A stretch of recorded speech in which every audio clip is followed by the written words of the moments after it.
The winter of 1881 had arrived in Whitford, Michigan with a weight that pressed into bone and refused to leave. Snow had always been a part of life here, settling thick on rooftops and winding around the church steeple. But what lay over the Downing property was different. It was not the clean white of a fresh snowfall. It was a crusted, glassy frost, hardened like sugar left too long in the cold, with a faint gray hue that never seemed to melt no matter how bright the morning sun. Days would pass where the rest of the village softened into slush and mud, children laughing as they dragged sleds through dripping streets, but the Downing yard remained a brittle sheet of ice, even when the air turned mild. Farmers who walked past on their way to the mill slowed their steps, glancing in at the way the snow seemed to glimmer faintly, even under cloud cover, as if lit from within.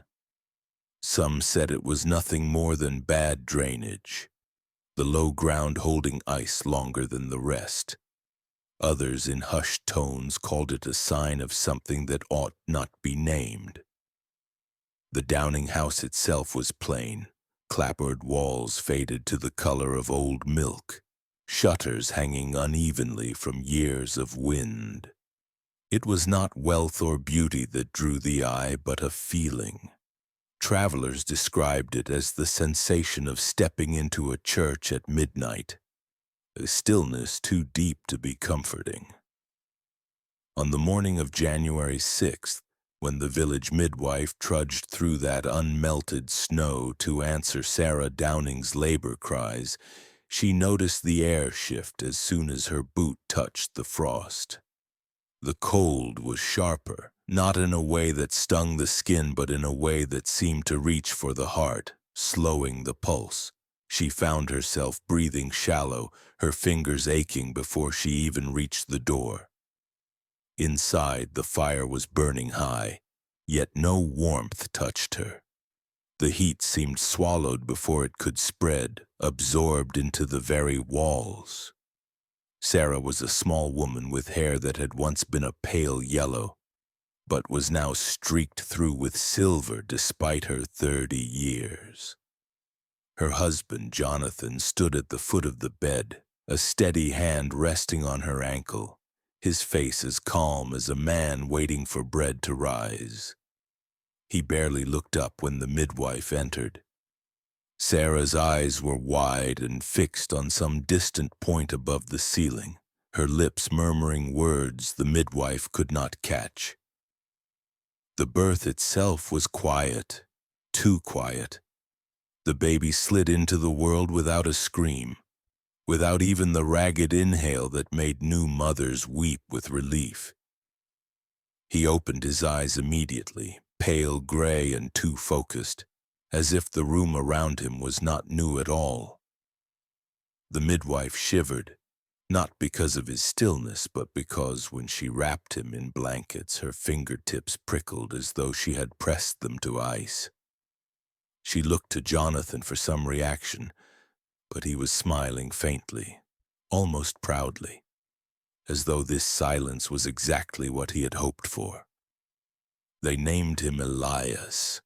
By evening, word of his strange birth had made its way through Whitford, but in a village that had known stillbirths and hard winters, no one dared claim it was anything more than nature's odd humor.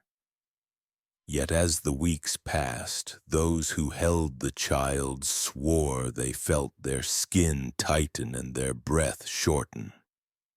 Some described a faint ache in the teeth like biting down on something too cold. Others claimed that when Elias looked at them, their thoughts faltered, as if they had forgotten what they meant to say. The Downings brushed it all off with polite laughter, saying he was simply a thoughtful boy. Winter should have broken by March. In every other yard, ice loosened its grip, snowbanks shrank, and the earth's smell began to rise again. But the frost over the Downing land remained.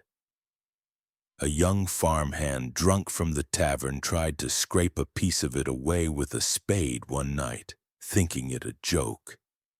In the morning his body was found just beyond their gate, curled as though asleep, his eyes open to the pale sky, a thin rime coating his lips. The doctor called it exposure, though the night had been mild. No one spoke of the fine white grains clinging to his fingernails, identical to the frost that had never left the Downing yard. In town, the Downings carried on without change. Jonathan continued his work at the school, Sarah attended church, and Elias, bundled in a dark blue shawl, sat perfectly still in his mother's lap through each sermon.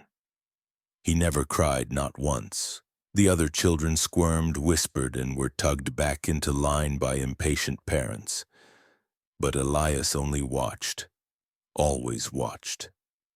His gaze moved slowly from face to face, as if counting something only he understood. And though no one yet saw the pattern, no one yet dared to name the strange air around that house, the frost underfoot, or the silent child at its heart. The first piece of a much darker design had already been laid. Sarah Downing's labor began on a windless night, the kind where sound traveled strangely, carrying footsteps further than they should and making every knock on a door feel too loud. The Downing home sat at the far edge of Whitford, away from the row of oil lamps that lit the main street, surrounded by that same strange frost that had never left the yard since winter began. Inside, the air was close and heavy, though the fire burned high. The midwife arrived to find Sarah already pale with exhaustion, her eyes glassy but fixed on her husband, Jonathan, as though his presence alone anchored her. He stood beside her bed in his work clothes, calm, his voice low as he spoke words the midwife could not catch. There was something about his tone that unsettled her. Not tenderness, not encouragement, but a steady rhythm, like reciting lines from memory. When Elias came into the world, he did so without protest. There was no sharp cry to split the night, no frantic gasp for air. His eyes opened immediately, pale gray and oddly unblinking, and fixed on the midwife's face as though he was already aware of her role. She felt a cold rush move through her fingertips when she took him, a cold that had nothing to do with the air and everything to do with him. Jonathan did not look surprised. Sarah, though drenched in sweat, managed a weak smile, insisting in a soft voice that he was simply a quiet boy and that some babies did not cry right away. The midwife, who had delivered dozens of children in her years, had never known one to remain so still. Even his breathing was strange, slow and deliberate, with each rise and fall of his chest spaced too evenly and too controlled. When she wrapped him tightly in a blanket, she noticed that his skin was not the pink of a newborn, but an ivory so pale it almost reflected the lamplight. She offered him to Sarah, whose arms trembled as she took him, but not from weakness. There was a kind of awe in the way she held him, as though she had been expecting him for far longer than 9 months. In the days that followed, word spread quickly through Whitford. Those who came to see the child left with strange impressions they could not explain. One neighbor swore that as she held Elias, her fingertips prickled with a cold so sharp it seemed to sink into her bones. Another claimed that he stared at her without blinking for so long she began to lose track of time, as if her thoughts had slowed under his gaze. A young cousin visiting from the next town refused to hold him at all, insisting she could hear something faint like the sound of breath coming from him even when his mouth was closed. Sarah dismissed all of it, repeating with quiet insistence that he was simply well behaved. By the end of the first month, the village began to notice a pattern. No one had ever heard Elias cry, not when hungry, not when cold, not even during the sudden storms that shook the old house. Mothers whispered to each other that perhaps he had no need to cry, that perhaps his parents somehow always knew what he wanted. But in private, some admitted to a deeper unease. It was the way he watched people, following them with his eyes in a slow, unbroken movement like tracking prey. Even the village priest, who prided himself on dismissing superstition, avoided looking at the child for too long. Sarah's demeanor changed in subtle ways. Once shy and reserved, she now seemed guarded, as though her thoughts were elsewhere. She stopped attending social gatherings, making excuses about Elias's feeding schedule, though the boy rarely seemed to eat much at all. She no longer chatted with other mothers in the market, but kept her focus on her shopping, her hands tucked into her shawl as if protecting something.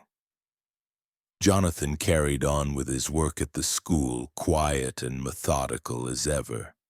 But those who knew him said his eyes now held a strange alertness, as though he were waiting for something unseen.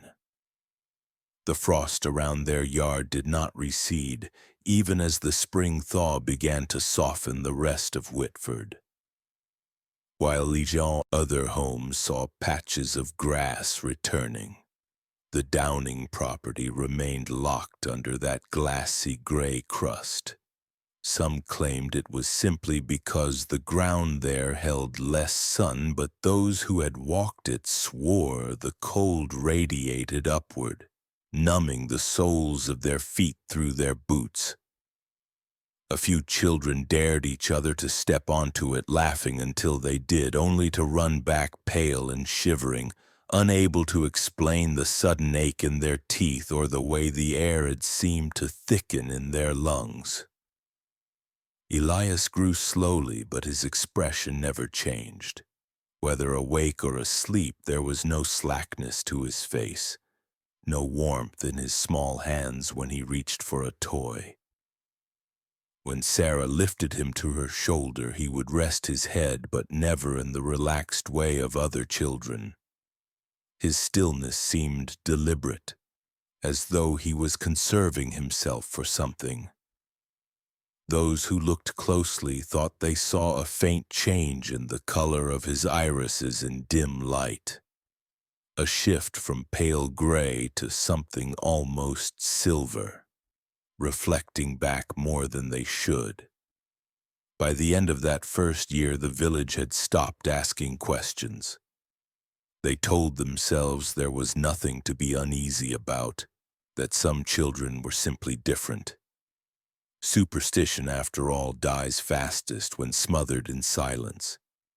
But beneath that silence, something had already taken root, and it would not remain hidden forever.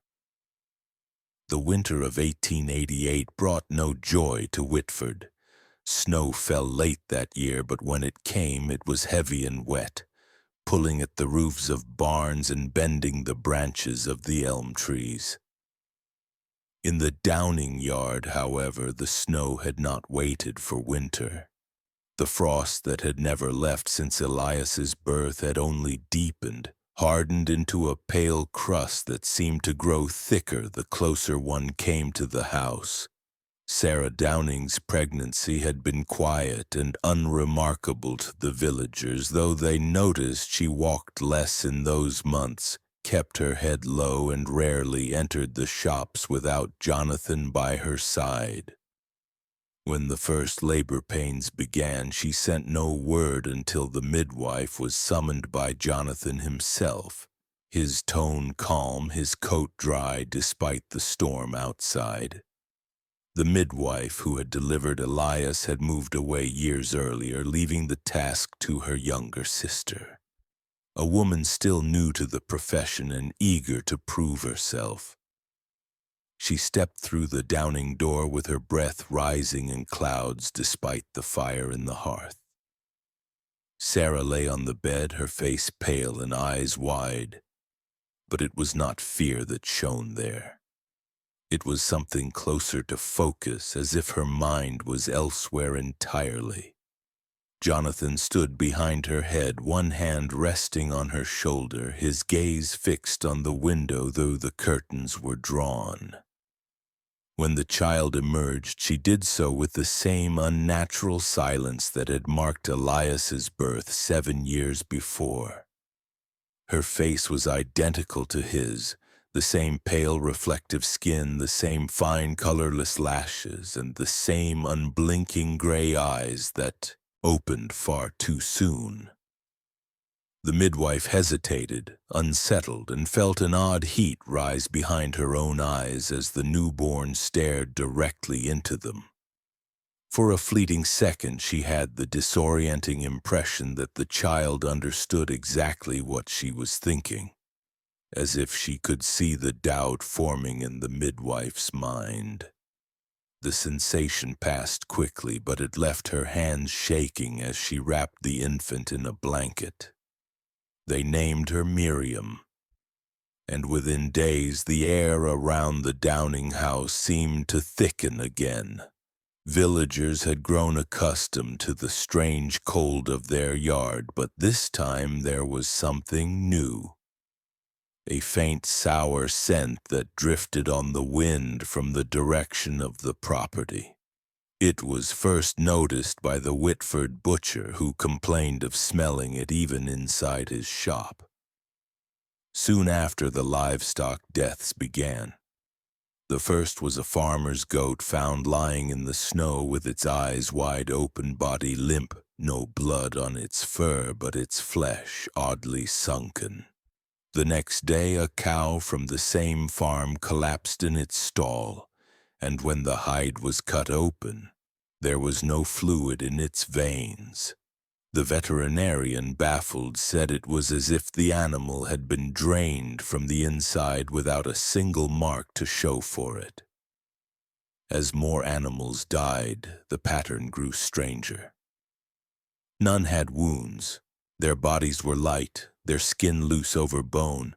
Some owners reported that the deaths seemed to happen in clusters on nights when the wind carried the smell from the Downing yard. No one accused the family directly, but farmers began crossing themselves when walking past the house, muttering about bad luck carried on the cold. Jonathan maintained his routine at the school, unbothered by the growing suspicion. Sarah remained indoors, rocking Miriam in her arms, always with Elias close by, sitting so still he might have been carved from stone. Miriam herself was unlike any infant the villagers had seen. She rarely moved, but when she did, her motions were deliberate, never the twitching or flailing of other babies. Her eyes followed people in the same slow, exacting way Elias's had, and some swore that when they looked into them too long they felt their own thoughts grow heavy and sluggish. Even the local priest, visiting under the guise of offering blessings, left quickly and spoke little afterward. Within a fortnight of her birth, a farmer's son claimed he saw something near the Downing fence line just after dusk. 2 small figures, one taller than the other, standing perfectly still in the frost. He said they were watching the neighbor's barn, their heads tilted at the exact same angle, and that when he called out, the shorter one lifted its hand in a slow, deliberate motion as though signaling him to come closer. He ran home instead, refusing to walk that road again. By February, the livestock deaths stopped as suddenly as they had begun, leaving behind no explanation. But in the silence that followed, Whitford seemed changed. People spoke less of the Downings, but their glances toward the house lingered longer. The frost in the yard was thicker than ever, and now it seemed to spread in faint finger-like trails beyond the fence. Elias, now 7 years old, was seen more often at the window, watching with that same pale stillness as if measuring the days. Miriam never left her mother's arms for long. To any stranger, they might have looked like a quiet, well-kept family. But Whitford had learned by now that quiet in the Downing house was not the absence of sound. It was something else entirely, the waiting space between the beginning and the next act. The summer of 1895 should have been warm in Whitford, but the air around the Downing property carried the same sharp chill it had for 14 years. It was a cold that did not belong to any season, as if the ground beneath the house drew heat away from the world above it. Sarah Downing, now older and thinner, carried her third child with the same guarded silence she had with the others. The village had learned not to ask questions, but still they watched her when she passed. Her shawl pulled tightly over her frame, her eyes always fixed straight ahead. Elias was 14 now, Miriam 7, both with the same pale faces and gray, reflective eyes. They moved through the streets without play or chatter, their steps in eerie rhythm, their expressions unchanged since infancy. When word spread that Sarah had gone into labor, the unease in Whitford grew heavier, though no one said it aloud. The Downings' doctor, a reserved man who kept meticulous notes on every patient, had attended both previous births. He arrived to find Jonathan already standing at the foot of the bed, his posture perfectly straight, his gaze as steady as it had been during the other labors. Sarah's breathing was deep and measured, as though each push was being timed to some internal count. The doctor noticed with a quiet dread that she did not grip the bed frame in pain as other women did. Her hands remained loose at her sides, her eyes fixed on the ceiling in a blank, almost listening stillness. When the child emerged, the first thing he saw was the cord, coiled tightly around the newborn's neck, wound 3 times in a neat spiral. It was the same with Elias, the same with Miriam. Yet there was no struggle, no purple hue to the skin, no desperate gasps. The boy's face was the same as theirs, the same structure, the same pallor, the same unblinking gray eyes opening before his first breath. The doctor's hand shook as he cut the cord. He checked for the marks that should have been there, the dark indentations every infant bore when born under such strain. But the skin was flawless. It was as if the cord had never touched him at all. Yet the way it had been wound was too deliberate to be chance. He said nothing, only placed the child in Sarah's arms and watched as her mouth curved into the faintest smile. She named him Samuel in a voice so low it barely rose above the crackle of the fire. Jonathan took the boy for a moment, holding him at arm's length, his eyes scanning his face not like a father meeting a son, but like a craftsman examining a finished piece. That night, in the quiet of his study, the doctor opened the leather ledger he kept hidden in his desk. In it he wrote the same private note for all 3 births. Cord wound thrice about the neck, no marks, no struggle, unnatural. He closed the book quickly and locked it away, telling himself it was nothing but a strange coincidence, though his mind refused to believe it. He had delivered hundreds of children and never seen it before Elias, yet now it had happened 3 times in the same family. In the days following Samuel's birth, the 3 children were seen together for the first time in public. The resemblance was uncanny, not simply in the way siblings often share features, but in a perfect sameness. Three copies of a single face, scaled to different sizes. They moved in a manner that seemed rehearsed, turning their heads together, pausing together, their expressions never shifting beyond that faint, unreadable neutrality. People who passed them on the street found themselves looking away quickly, unsettled by something they could not name. Even in the soft light of the church, the effect was unnatural. By the end of the week, the frost around the Downing property had spread several feet beyond its usual boundary, its edges creeping toward the dirt road. Some said it was only the summer's odd weather. Others said nothing at all. But those who remembered the births of Elias and Miriam began to feel an old, quiet dread settle in again. The circle was complete now, though no one yet knew what it meant. Only Jonathan seemed content, his gaze often lingering on his three children with the satisfaction of a man who had been waiting for this moment for a very long time. And somewhere behind that stillness, the waiting was far from over.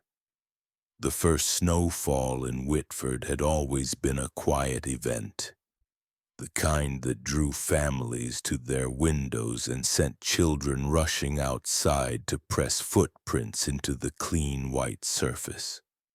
But for the Downings, it was more than a season's change. Since Elias's birth, every first snowfall had brought with it a figure the village had come to notice, though none would admit to watching for him. He arrived without warning, stepping from the tree line as though the snow had carried him there.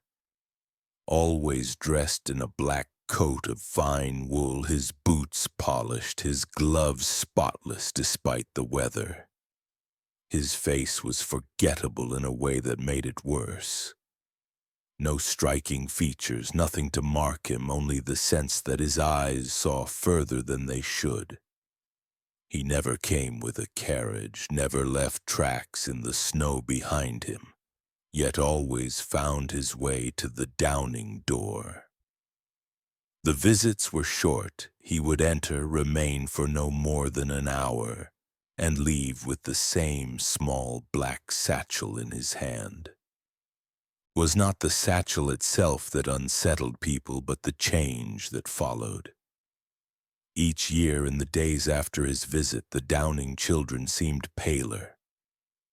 Their skin, already pale as frost, took on a faint translucence, as though light could pass through it.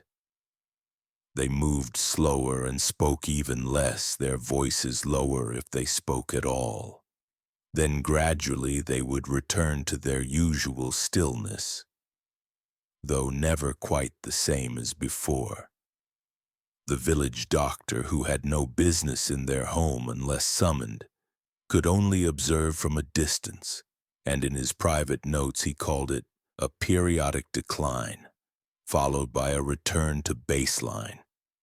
Origin unknown. No one knew the man's name, though Jonathan and Sarah greeted him as if he were family.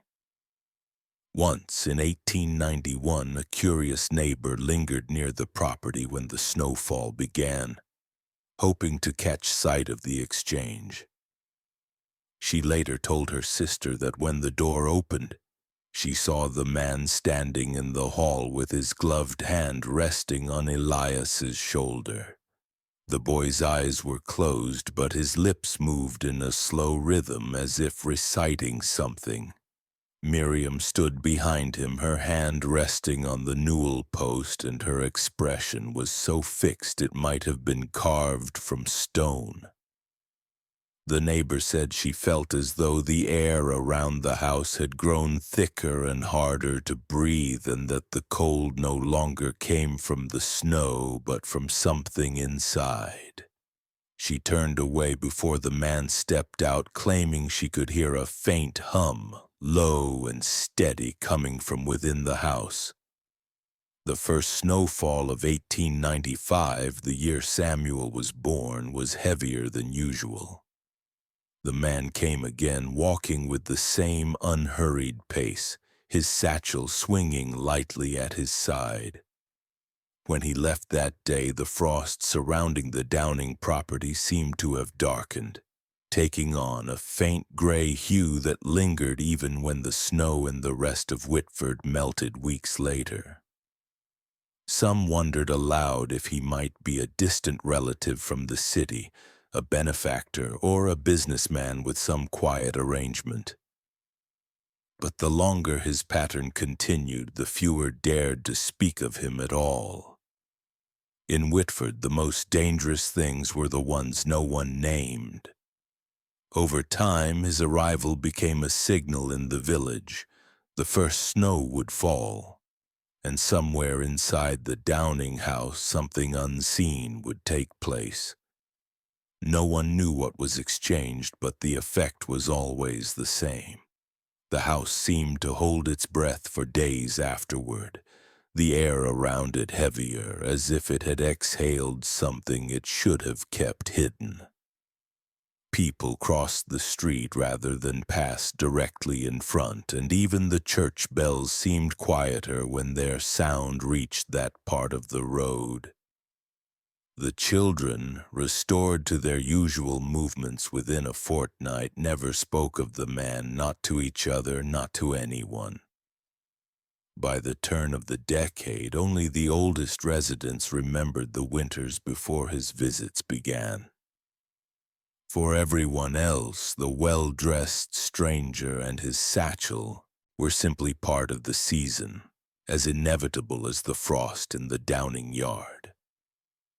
And though no one could say what passed between him and the family, they all understood one thing. The visits were not a matter of business nor of kindness. They were a part of something older, something methodical, and whatever it was not finished. The winter of 1896 came early, the kind that sealed the ground before the last of the leaves had fallen. The frozen creek behind the Downing property was a place most children avoided in those months. The frost there was thicker than anywhere else, a strange gray sheen beneath the surface ice, as though something older than the season lay preserved beneath it. But on a still afternoon, with the sun pale and low, Elias was seen kneeling near the bank, his gloved hands cradling a small leather pouch of marbles.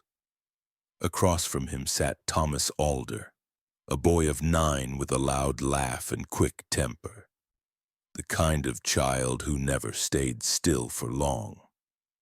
The sight of the Downing boy playing was unusual enough that a passing farmer slowed to watch. But within moments the scene shifted. Elias leaned forward, placing a marble in the center of the frozen ground between them, and Thomas's laughter faltered. The farmer, uneasy without knowing why, moved on, not noticing that by the time he reached the bend in the road, only Elias remained by the creek. By nightfall, Thomas had not returned home. His mother, assuming he had stayed at the mill with his father, did not worry until dark fully settled. Lanterns were lit, neighbors called, and by morning half the village was combing the fields and woods. Jonathan Downing told the searchers that Elias had played near the creek, but claimed the boy had left long before dusk. When asked directly, Elias's expression did not change. He simply nodded at his father's words and returned to staring at the frost-glazed yard beyond the door. On the third day, Thomas was found a quarter-mile downstream, his small body lying on the ice as though gently placed there. There was no sign of a struggle, no torn clothing, and no bruising. His skin was pale but unmarked, and his eyes, still open, reflected the dull light of the overcast sky. It was only when the village doctor began the grim work of preparing the body for burial that the truth emerged.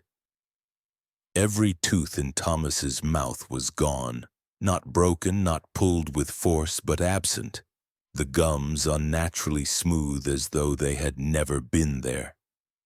The sockets showed no tearing, no bleeding, and the jawbone beneath was intact. The doctor said nothing beyond unnatural, his voice low, but in his private notes he wrote words he would never speak aloud.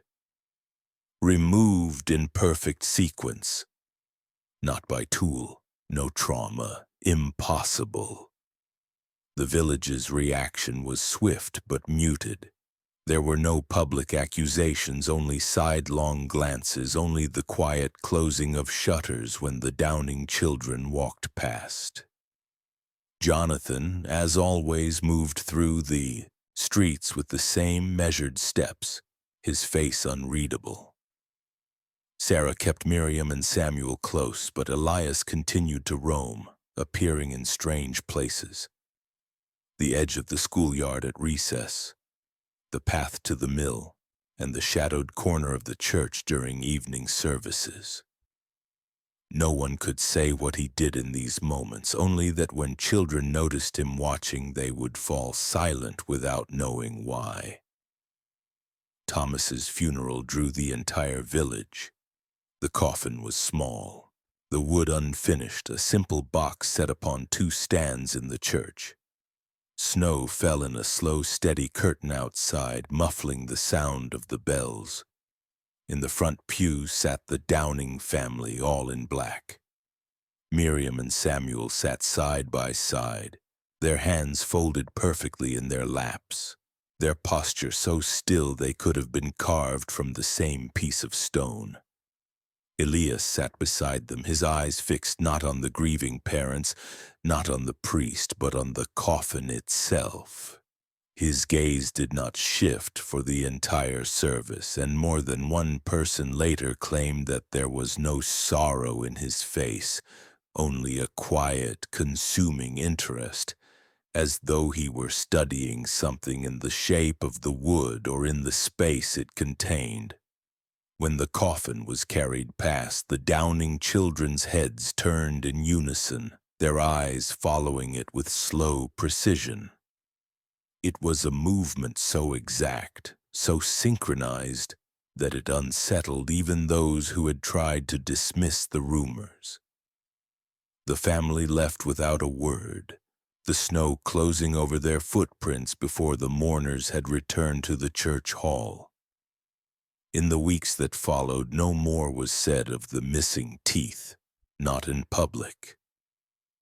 But the frost in the Downing yard deepened, the gray beneath its surface darker than before, and those who had seen Elias by the creek on that first day avoided meeting his gaze.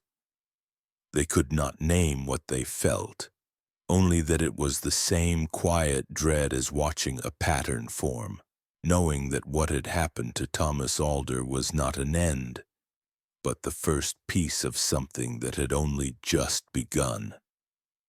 By the winter of 1897, Miriam Downing had turned 8, though her appearance remained curiously unchanged from the day she first walked. Her hair was the same pale shade, her eyes the same cold gray that seemed to fix on a person until they forgot what they meant to say. She rarely spoke at school, but she had begun to spend more time alone beyond the frost-bound yard, moving with a deliberate stillness through the fields and hedgerows. It was during one of these solitary wanderings that she returned home with the first of them, a robin in winter, its body intact, feathers bright against the gray of her gloves. She carried it into the house without a word, and emerged hours later, empty-handed. The next day there was another bird, then another. Soon it became a ritual, her small figure seen at dawn or dusk, always with some small creature cradled carefully as though it were alive. At first the villagers thought it strange, but harmless. Children often found injured animals and tried to care for them, though these birds were never alive when Miriam brought them home. Then came the quiet talk among the older boys who had dared to follow her, of what they had seen in the moments before she disappeared into the Downing house. The birds, they whispered, were not torn or bitten. They were whole, but without their feathers, their skin bare and smooth as polished wood. There were no knife marks, no broken bones, and no signs of plucking. The flesh itself seemed untouched, yet the feathers were gone. A few boys claimed she had been seen kneeling over a bird, her hands resting lightly on its body, her eyes closed as if listening for something. And when she rose, the feathers were simply not there. The village doctor dismissed the rumors, calling them childish inventions, but unease began to spread. A farm wife, bold enough to ask Sarah about it in passing, was met with a pleasant smile and the assurance that Miriam was curious by nature and simply studying the creatures. Yet no one could explain how she had managed such precise work without tools, or why she never kept the bodies. By February, the quiet unease had turned to suspicion when children at the school began to fall ill. It started with a loose tooth here and there, unusual for children past their first shedding. Then came the bleeding gums, the pale skin, and the fingernails that loosened at the base as if pulled from within. One girl lost all her nails in a single night, her fingers wrapped in cloth the next morning, the skin underneath tender and raw. The teacher blamed it on winter weakness, a common phrase in Whitford for any illness that struck during the cold months. But the pattern was too neat, too contained. The sick children were all in Miriam's class. They were all children she had been seen sitting near, their desks close enough for her to reach out and brush an arm or touch a pencil. None of the adults made the connection aloud, but the parents began sending their children to school with gloves, their lunches wrapped in extra cloth and their coats fastened to the throat. Miriam remained untouched by the sickness, her skin unblemished, her nails perfect. She continued to collect her birds, though fewer were seen carrying them home. It was as if she had grown better at hiding them. The frost around the Downing property deepened again that year, spreading into the thin woods beyond the creek. Hunters claimed the game there was scarce, the air heavier and the snow more brittle underfoot. The sickness at the school faded as spring approached, but the children who had fallen ill returned thinner and quieter, some with teeth missing that would never grow back. Miriam watched them with the same mild interest she had given the birds, her head tilting slightly as they passed her desk. No chemicals were ever found, no tools, no evidence of anything more than a child's strange hobby. But the whispers never stopped. They grew softer, lower, as if saying her name too clearly might invite her attention. In Whitford, there were things people feared enough to speak of only when the windows were shut and Miriam's game had joined them. It was not the sickness itself that frightened them most, nor the silent birds without feathers. It was the quiet certainty that whatever she had taken from those creatures and her schoolmates, she had kept it, and whatever it was, she was still keeping it. By 1905, Samuel Downing had reached the age of 10, though his small frame and pale, expressionless face made him appear younger. He spoke less than his siblings, but his silence carried a different weight. Where Elias watched and Miriam studied, Samuel built. His hands were always moving, not in the restless way of a child, but with a precise, deliberate patience that belonged to someone much older. That winter, the villagers began to notice thin curls of wood shavings drifting from the Downing workshop window, and the faint glint of glass in the weak light. No one knew what he was making, but the steady rhythm of his work could be seen in the careful piles of shaped wood and neatly arranged metal pieces.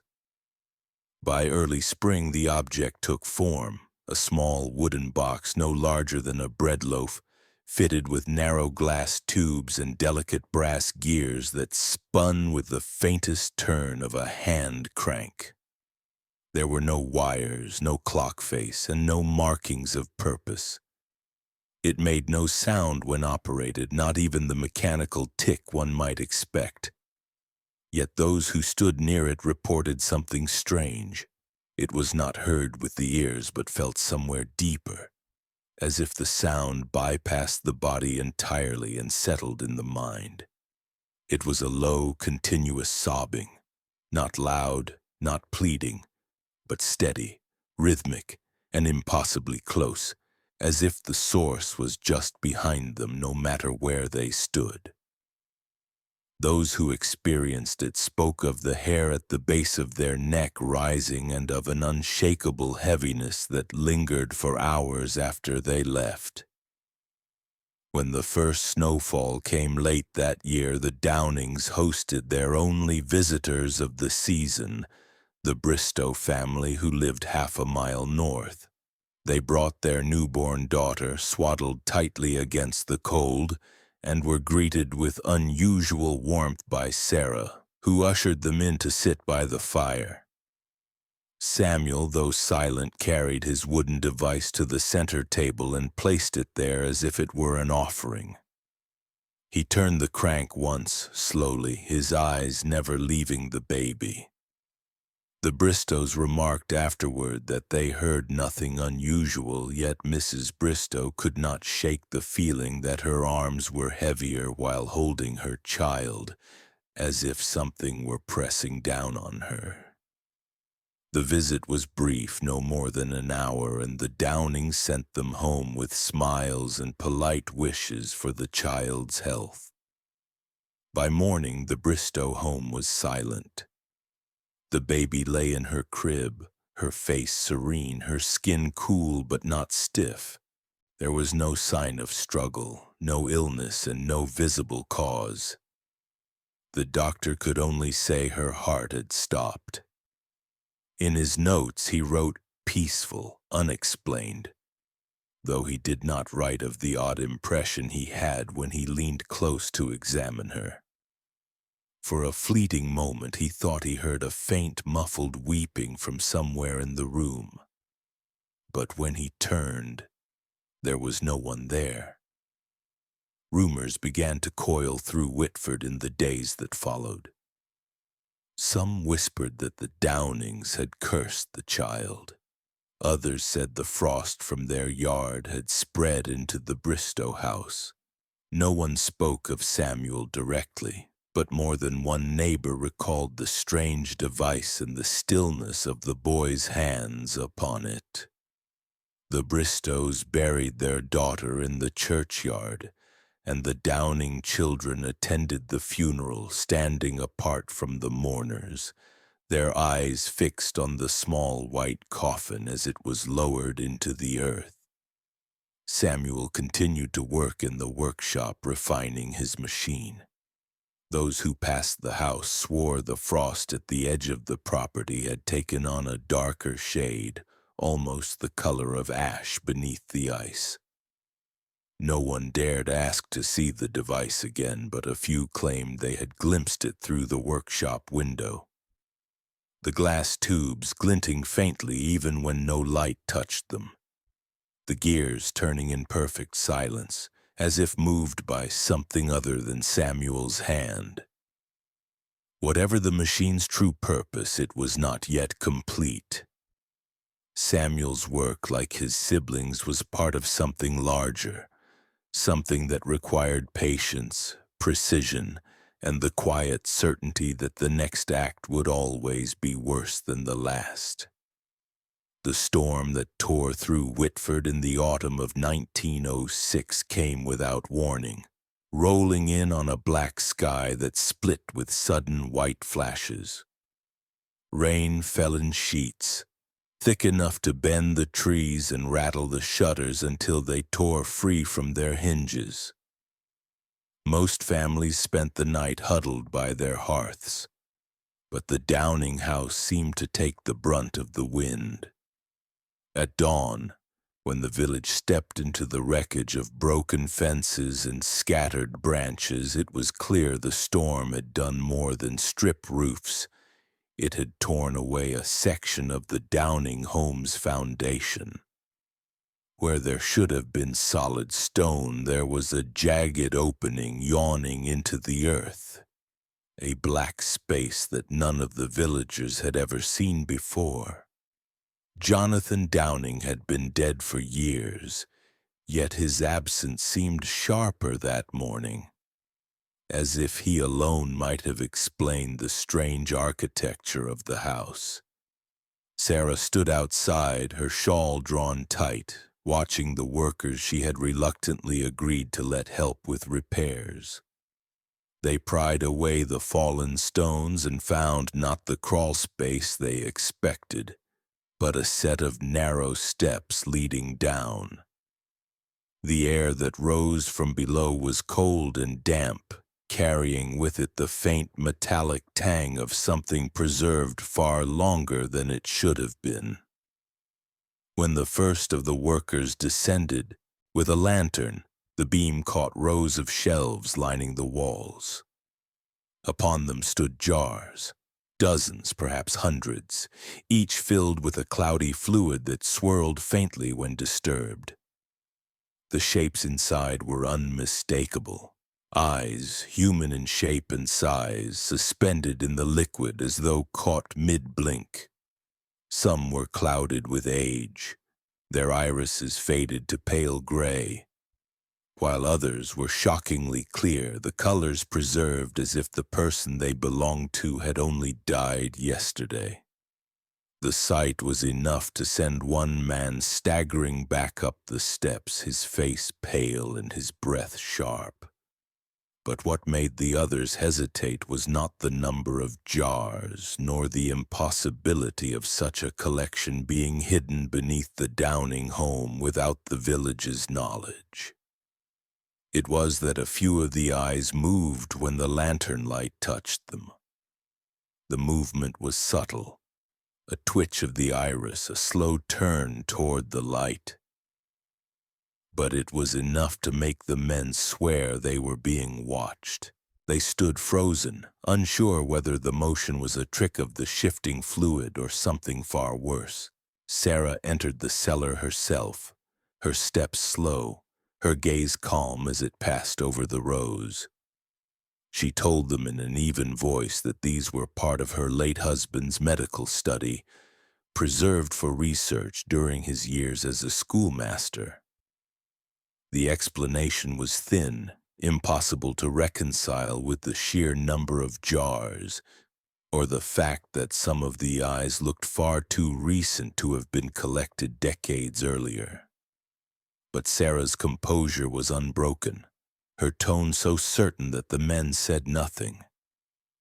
They returned to repairing the foundation, sealing the steps again behind stone, though none would admit to touching the jars themselves. Word spread quickly through Whitford, carried in whispers from one household to the next.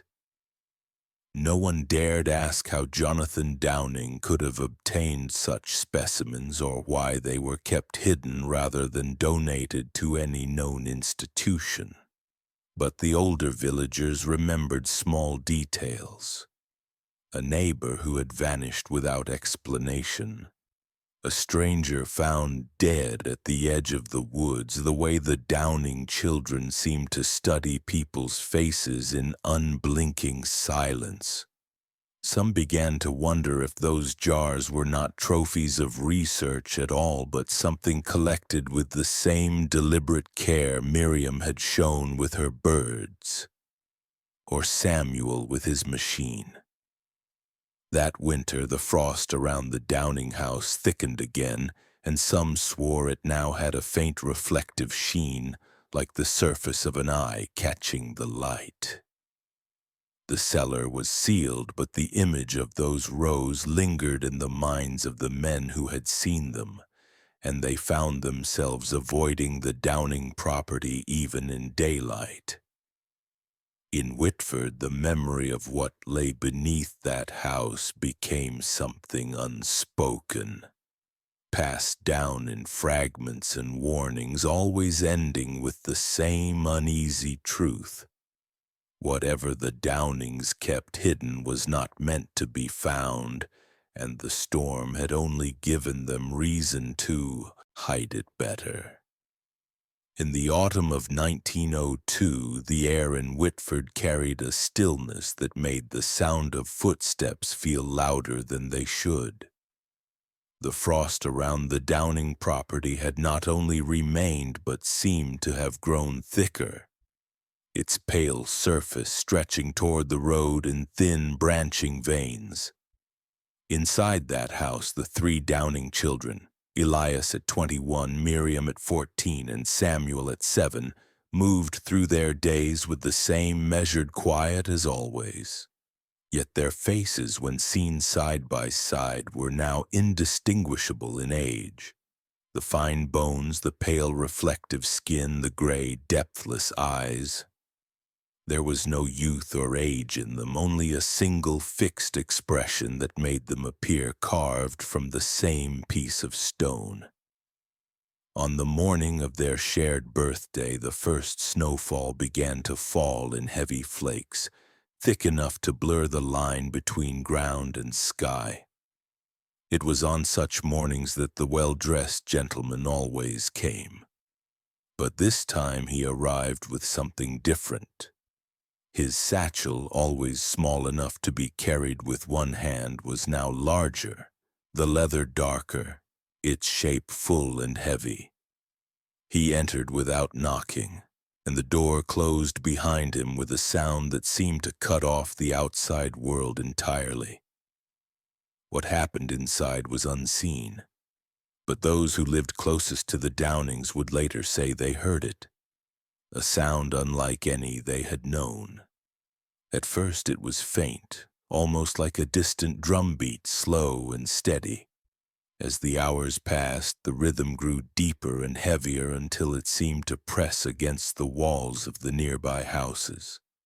Some described it as music, though there were no notes, no melody, only a pulsing beat that seemed to move inside the chest rather than through the ears. A few swore they could hear something layered beneath it, a faint hum that rose and fell like breath. No one went to the house, no one knocked. By nightfall, the sound stopped as abruptly as it had begun. Snow still fell, but the air felt different, heavier somehow, as though the storm had passed through more than just the streets. In the morning, 3 bodies were found in different parts of Whitford. A shopkeeper in her bed, an elderly man slumped in his chair, and a young woman collapsed on the steps of her home. There were no signs of struggle, no marks on the skin, but when the doctor examined them, he found something he could not name. Their bones were hollow, not brittle, not broken, simply empty, as though the marrow had been drawn out cleanly, leaving the structure intact but weightless. He wrote unexplained in his ledger, and told no one of the faint, rhythmic ache in his own skull as he worked, an echo of the beat he had felt through the floor the night before. The Downing children attended none of the funerals. For several days they were not seen at all, though a dim glow was spotted behind the curtains at night, and the frost at the edges of their yard darkened to a shade like ash. When they did reappear, it was together, walking in perfect unison down the main street, their eyes fixed ahead. They passed neighbors without acknowledgement, their expressions unchanged. And though the air was bitterly cold, not a flake of snow clung to their coats. The gentleman was not seen again that winter, but his larger satchel had not been forgotten, nor had the sound that had carried through the village low and methodical like the beating of something that was not a heart. In the weeks that followed, the Downings' windows remained shuttered and the frost spread another few feet toward the road. It no longer looked like ice, but something harder, something that caught the light and reflected it back in a dull metallic glint. The triple birthday passed into memory, but the sense of it, the steady pulse, the weightless dead, the unchanging faces, remained.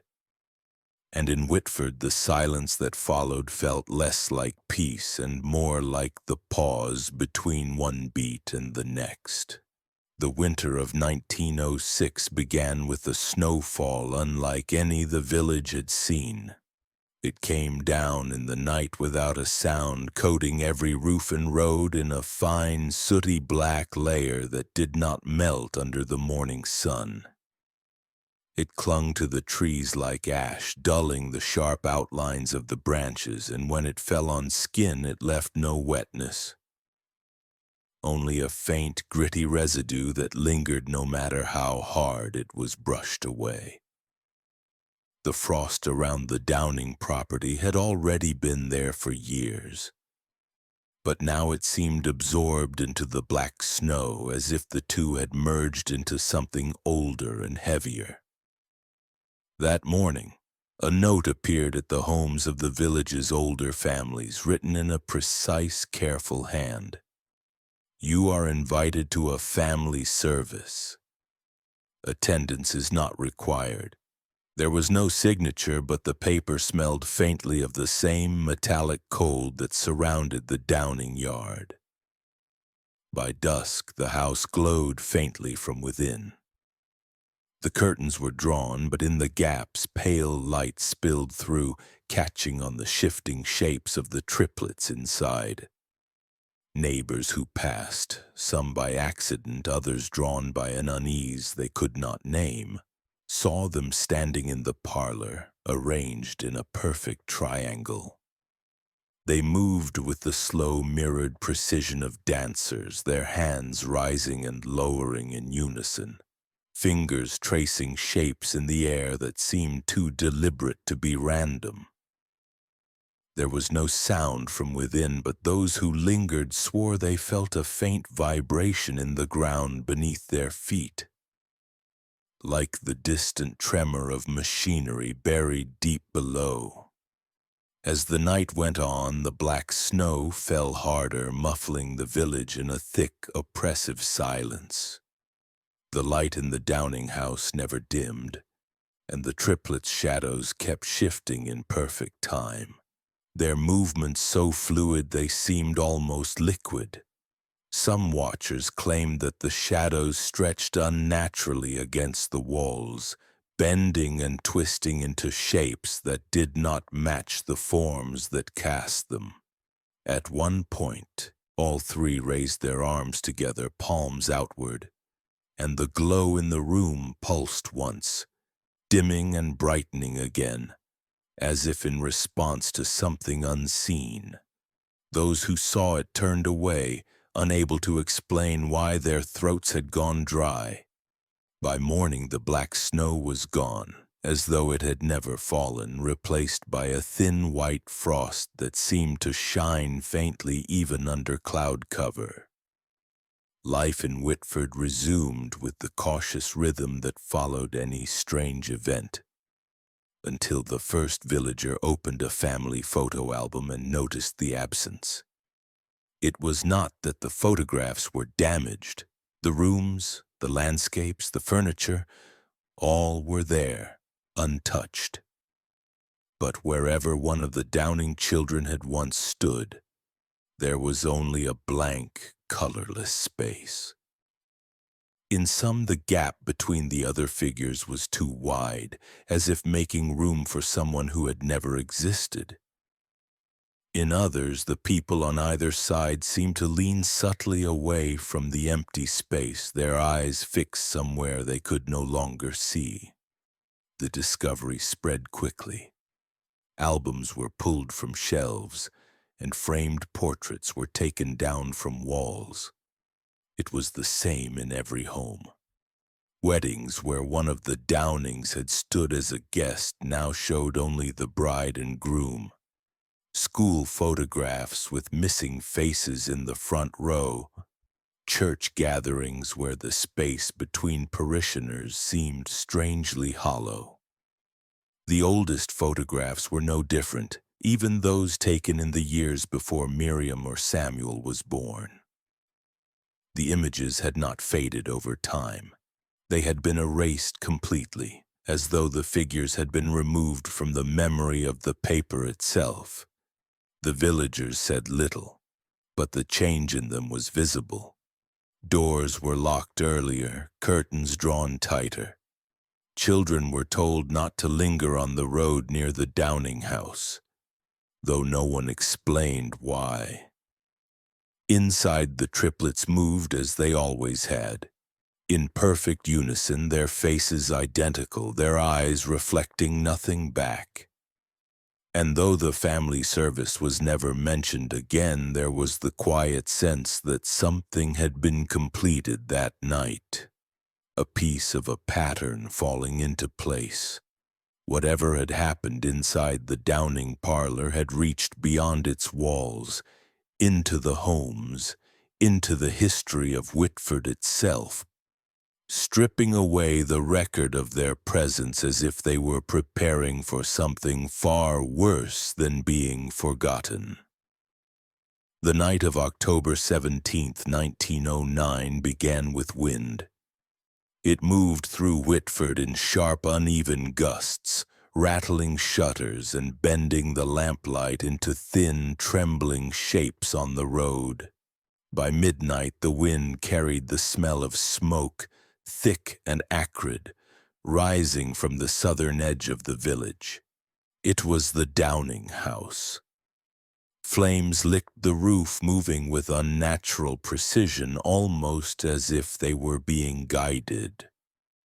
The fire's light illuminated the frost that had clung to the property for nearly 3 decades, and for the first time in living memory, the frost began to melt, but only at the edges, retreating inward as though it meant to protect something. Villagers gathered, expecting the fire to spread as it always did in Whitford's dry seasons, but it never leapt to the neighboring houses. It remained fixed on the Downing home, consuming it with a quiet, controlled hunger. When the flames finally collapsed the roof inward, the air shifted from heat to a strange, unnatural chill. The bucket lines broke apart, the crowd thinned. By dawn, the fire was gone, leaving the house blackened but still standing in places. The air heavy with the scent of char and something else. Something faintly metallic and sweet. The sheriff, the doctor, and 2 others entered through what remained of the front door.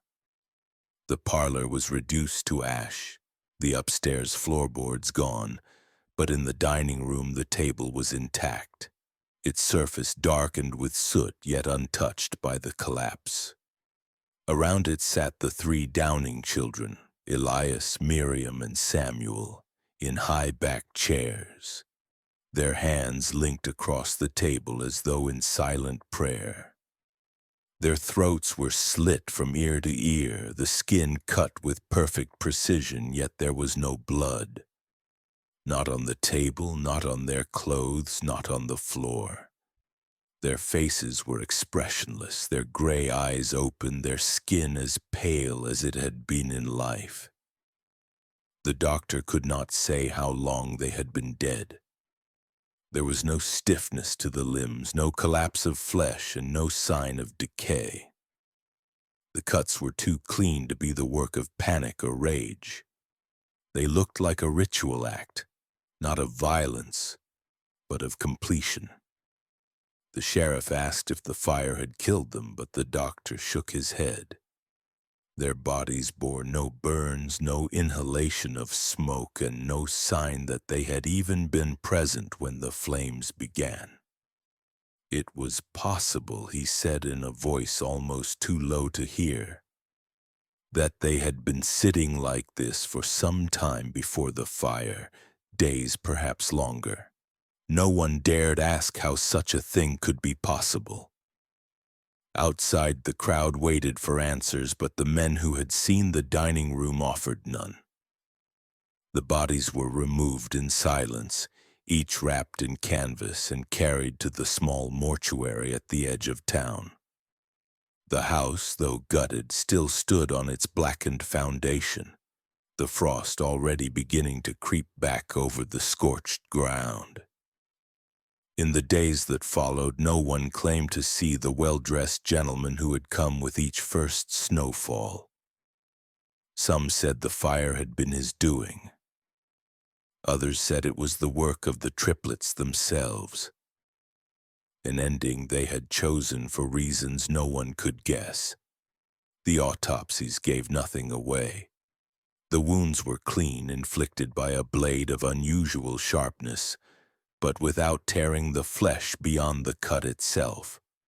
There was no sign of struggle, no bruising at the wrists or ankles, and nothing in the bodies to suggest poison. The absence of blood remained unexplained. It was as though it had been removed from them entirely, not spilled, not drained in any visible way, simply gone. The doctor, who had examined the frost beneath their yard for years without speaking of it, wrote only one sentence in his private ledger before closing it for the last time. They were already empty. The funerals were brief, quiet affairs with no sermons and no hymns. The 3 coffins were lowered into the frozen ground side by side, the frost closing over the disturbed earth before the gravediggers had finished their work. No marker was placed. By the next snowfall, there was no sign of where they had been buried. Only the smooth, pale crust of ice that had always surrounded the Downing home, untouched by time or season. And in Whitford, the silence that followed felt heavier than grief. It was the silence of something unfinished, the quiet between what had ended and what might yet return. 2 weeks after the fire, Whitford woke to a pale dawn that carried no sound but the faint crunch of frost underfoot. In that dim light, a single figure emerged from the blackened skeleton of the Downing house. He was the gentleman, unchanged in the years since his first arrival, his coat free of ash, his boots spotless despite the charred ground. In one gloved hand he carried the black satchel, its leather smooth, its weight held with practiced ease. There was no urgency in his steps, no glance toward the few villagers who had risen early enough to see him. He walked with the unbroken calm of someone who had never needed to hurry. No one approached. Those who saw him turned away quickly as though fearing that acknowledgement might draw his attention. He reached the bend in the road, passed into the thin morning mist, and was gone. Later that day, a team of men sent not from Whitford but from the county seat arrived to search the ruins. They moved slowly, careful not to disturb what little remained of the structure. In what had once been the dining room, beneath a layer of collapsed beams, they found a narrow metal box, the lid warped from heat but still locked. When pried open, it held a single ledger bound in cracked leather, its pages yellowed but intact. Inside, the handwriting was small, precise and without flourish, as though the hand that wrote it had no interest in beauty, only in permanence. The ledger was filled with names, hundreds of them, written in neat rows. Every name was grouped in threes, and every group was crossed out with a single line of ink so faintly smudged it must have been made long before the fire. The earliest date beside a trio read 1784. The paper was slightly more brittle on that page, though the ink was as dark as if it had been written yesterday. The names moved forward through decades marked with places both near and far. Towns that had vanished from maps, villages no one present had heard of, and cities where no record of such names could be found. At the end of the ledger, the final entry was fresh enough that the pages still carried the faint smell of ink. The last three names were Elias Downing, Miriam Downing, and Samuel Downing. There was no date beside them, only the same single line through all three. The column before theirs bore the names of three strangers from a town in another state, dated just 7 years earlier. Beyond the Downings' names, the page was blank, the first unmarked space in over a century of entries. The investigators said nothing of the ledger to the villagers. It was packed away with the rest of the debris deemed of interest and taken from Whitford before nightfall. Yet the sheriff, who had been present during the find, could not let the image go. He thought of the precision in those rows, the way every third name completed a set, and the faint suggestion of a pattern too vast to belong to one lifetime. He wondered if the gentleman's arrival at the fire's edge had been coincidence, or if he had come to retrieve what the flames had not claimed. The satchel he carried that morning might have held many things, but the sheriff felt certain it was meant to carry only one. For the rest of that winter, the ruins of the Downing home stood untouched. The frost returned, spreading once more over the scorched ground, hiding the blackened beams beneath its pale crust. No one dared to enter again, not even the children who had once dared each other to step inside the yard. At night, a few claimed to see a figure standing among the ruins, still and silent, his coat unmarked by the wind, the black satchel at his side. Whether it was memory, shadow, or something more, no one could agree. What remained certain was the ledger's truth. The Downing children had not been the first, and the blank space after their names suggested they would not be the last. In Whitford, the frost was no longer seen as a thing left behind by the family. It was understood in the quiet way people understand things they cannot prove, to be the sign of a debt yet to be collected. And somewhere beyond the village, the gentleman was walking toward the next three names that would complete his list.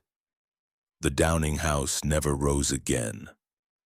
After the fire of 1909, the land remained bare but for the frost that reclaimed it, a pale crust sealing over the blackened foundation. The villagers fenced it off, not to preserve it but to keep themselves from wandering too close. It was not an official order, no deed transfers, no county notices, just a quiet mutual agreement. By the time the next generation grew up, the fence was as much a part of Whitford as the church steeple or the mill. Children whispered about the place in the way children always do, daring each other to slip a hand through the wooden slats and touch the ground. Those who did swore it was colder than ice, a cold that didn't sting but sank deep and slow into the bones. Some said the frost felt as if it had taken hold of them and would not let go. They laughed when they told it, but the laughter was never quite right.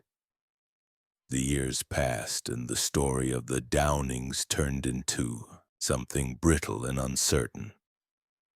To the oldest villagers, it was a memory they didn't share with outsiders. To the young, it was a half-believed legend. The name was rarely spoken in the open, but everyone knew which part of the road to cross before they reached the fence. The frost never melted, not in the heat of summer, not under the weight of storms. It seemed to breathe with the seasons, sometimes pale and faint, other times dark and glassy, like something awake beneath the surface. By mid-century, Whitford had changed. The mill closed, the main street emptied, and strangers came less often. It was in 1954 that the quiet reached beyond the village. A clerk in Lansing, sorting through decades-old legal files for destruction, came across a sealed packet marked with the state crest and the year 1910. Inside were court records from an unpublicized session, transcripts, depositions, and an order stamped with the authority of the state legislature. The language was formal, but the meaning was clear: a prohibition on the registration of triplets in the state of Michigan. There was no explanation for the law's origin, no discussion of cause or precedent, and no record of debate. It had been passed quietly, enforced without notice, and kept from the public record. The transcripts were stranger still. Witness statements described patterns of grouped fatalities across decades, each occurring within communities that had recorded births of 3 identical children at staggered intervals. There were notes on synchronous physical traits and patterned social withdrawal, phrases clinical enough to strip them of meaning but ominous in their repetition. At the end of the file, in a section marked Private Remarks, was a line written in a different hand than the rest. Evil does not always arrive with noise. Sometimes it arrives quietly, and it sits at the table smiling, waiting for the right moment to take its turn. The file was resealed, but the clerk made a copy. That copy passed quietly from one set of hands to another, until it became the kind of document that appeared only when someone knew to ask for it. In Whitford, no one needed to. The villagers already understood that the fence would remain, that the frost would stay, and that the ground beyond it was not simply abandoned. It was occupied in a way that had nothing to do with buildings or people. Even in the modern years, there were reports. A traveler who claimed to have seen 3 pale figures standing just inside the fence at dusk, their faces indistinguishable. A hunter who found the frost underfoot in the middle of the woods, shaped in a perfect circle. The stories were told quietly and always with the same closing remark: whatever happened to the Downings had not ended with the fire. It had only gone quiet the way something does when it's certain there will be another chance. And in Whitford, the fence stood as both boundary and warning, a reminder that evil does not need to roar to be heard. Sometimes it only needs a chair at the table.